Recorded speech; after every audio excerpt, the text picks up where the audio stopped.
Hello friends, एक बार फिर से स्वागत है आपका आपके यूट्यूब चैनल में। तो आज दो बड़ी अपडेट्स आपके साथ शेयर करेंगे इंडिया पाकिस्तान मुकाबले वेदर को लेकर, और दूसरा रिजर्व डे के क्या है rules and regulations.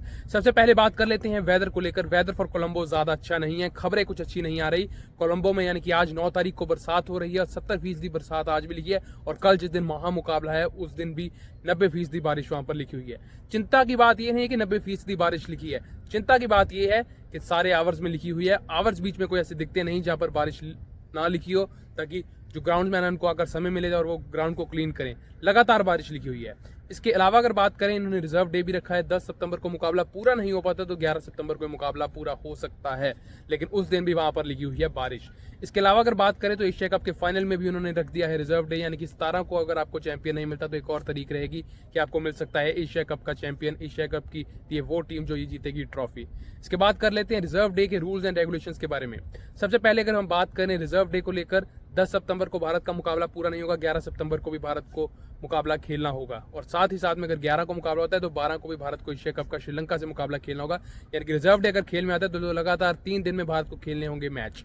Reserve day की बात करें तो रिजर्व डे का सिस्टम ये है, फॉर एग्जांपल अगर एक एग्जांपल ले, 10 सितंबर को मुकाबला शुरू होता है, भारत पहले बल्लेबाजी करने आता है। भारत बोर्ड पर लगाता है 50 ओवर में 270, और पाकिस्तान उस दिन एक गेंद भी नहीं खेलता। तो जब वो 11 सितंबर को बल्लेबाजी करने आएगा तो उन्हें डीएल मेथड नहीं लगेगा, उन्हें पूरे 50 ओवर मिलेंगे, और 50 ओवर में उन्हें 271 रन का टारगेट चेज करना होगा। ये हो गई एक बात। दूसरी बात हो गई, भारत अगर पहली इनिंग्स में 10 सितंबर को बनाता है 270 और पाकिस्तान बल्लेबाजी करने आता है, वो चाहे उस दिन 2 ओवर खेले, चाहे 1 ओवर खेले, चाहे 5 ओवर खेले, उनको अगले दिन जब दोबारा खेलने आना होगा तो उन्हें रिजर्व डे के हिसाब से, यानी कि डीएल मेथड के हिसाब से टारगेट मिलेगा।